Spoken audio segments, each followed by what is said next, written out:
मला ह्याच्यातून वाचवा, मला त्याच्यातून वाचवा. एका कार्यकर्त्याच्या मुलांनी फ्रॉड केला, 40-50 लाखाला गंडवलं लोकांना. ते पैसे ताई तुम्ही द्या ना, मी तुमचे कार्यकर्ते. कसं देणार रे बाबा? कृपा करून असे काही असंविधानिक गोष्टी विचारू नका. त्याची जागा इथे नाही. हा काळ वेगळा आहे. आपली परिस्थिती ओळखा, आपली ऐपत ओळखा, त्याच्यात आनंदी राहा. ती ऐपत 10 पैशाची असेल तर 15 पैशाची करायचा प्रयत्न करा. 10 पैशाची ऐपत जो 100 रुपयाची करायला जातो त्याची जागा तुरुंगात आहे. हे मोदीजींनी गेल्या अनेक वर्षात दाखवले की तुम्ही बाबा हे असे चुकीचे अपेक्षाच करू नका. चांगल्या अपेक्षा करा.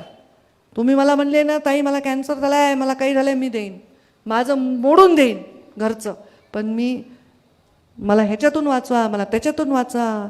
एका कार्यकर्त्याच्या मुलांनी फ्रॉड केला, 40-50 लाखाला गंडवलं लोकांना. ते पैसे ताई तुम्ही द्या ना, मी तुमचे कार्यकर्ते. कसं देणार रे बाबा तुम्ही? आणि ते पैसे तुम्ही वापरलेत. मुलांनी कुठून पैसे आणले विचारा ना रे बापांनो, आईलं.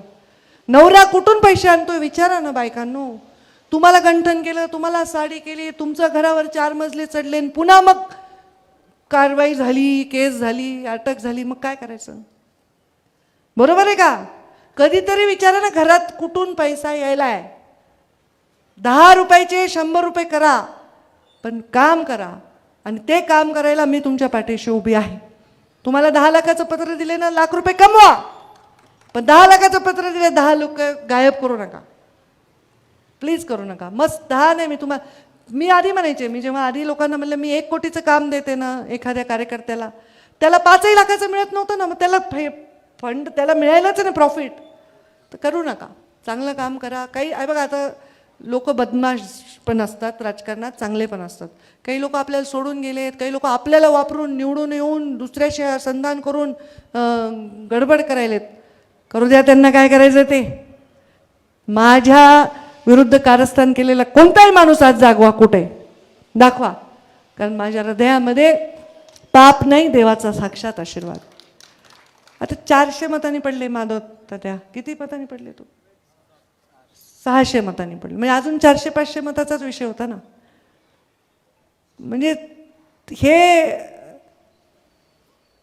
होत राहतंय राजकारणात. मी पण पडली, पण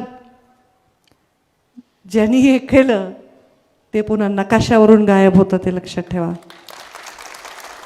आणि त्याला मला काहीच करावं लागत नाही, निसर्ग करतो काय करायचं ते. चांगलं काम करणाऱ्या माणसाच्या पाठीशी सगळ्या शक्ती एक येतात, सगळ्या शक्ती.